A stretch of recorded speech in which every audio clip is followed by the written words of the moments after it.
Good morning everybody. I am Mel Anjoy Sueco, Filipino 3.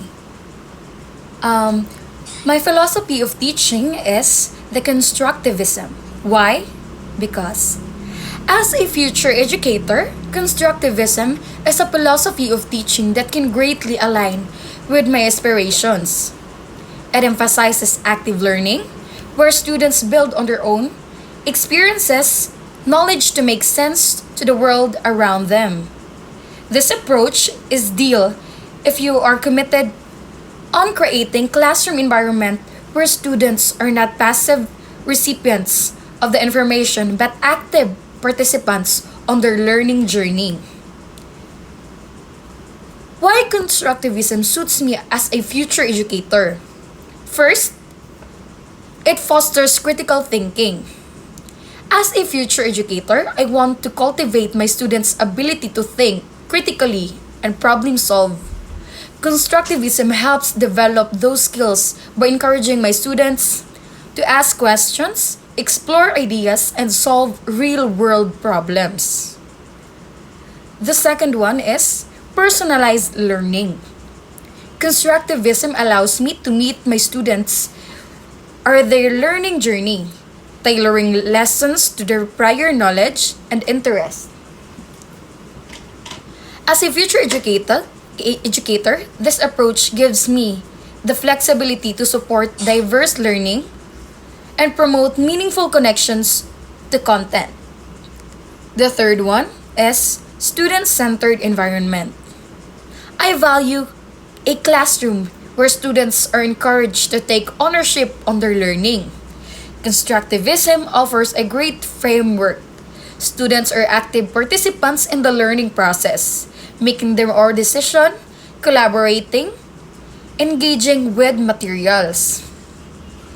So, what are the advantages for me and for my student of the constructivism philosophy of teaching in my style? First is, it advantages me as a facilitator role. I can focus on being a facilitator of learning by guiding my students as they explore concepts independently and in collaboration with others. This can make teaching more dynamic and less reliant on traditional lecturing. The second one is reflective practice. As a future educator, constructivism allows me to reflect on how my students are constructing knowledge and continuously adjust my methods to better support their growth. The third one is the adaptability. It gives me the flexibility to respond to different learning needs, making my teaching more inclusive and more effective. How about the advantages of it for my students?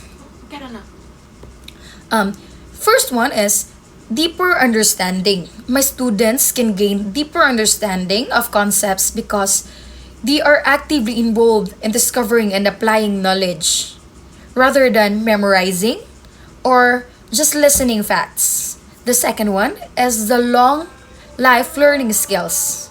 This constructivism approach promotes skills like curiosity, self direction, and resilience, encouraging my students to be lifelong learners. And the last one is collaborative learning. My students will benefit from working together, building social skills, and learning from another's perspective, which is vital in today's interconnected world. Kaya ako naman napili ang constructivism na philosophy, teaching approach dahil ito ay umaakma sa aking style at sa aking pagkatao bilang guro.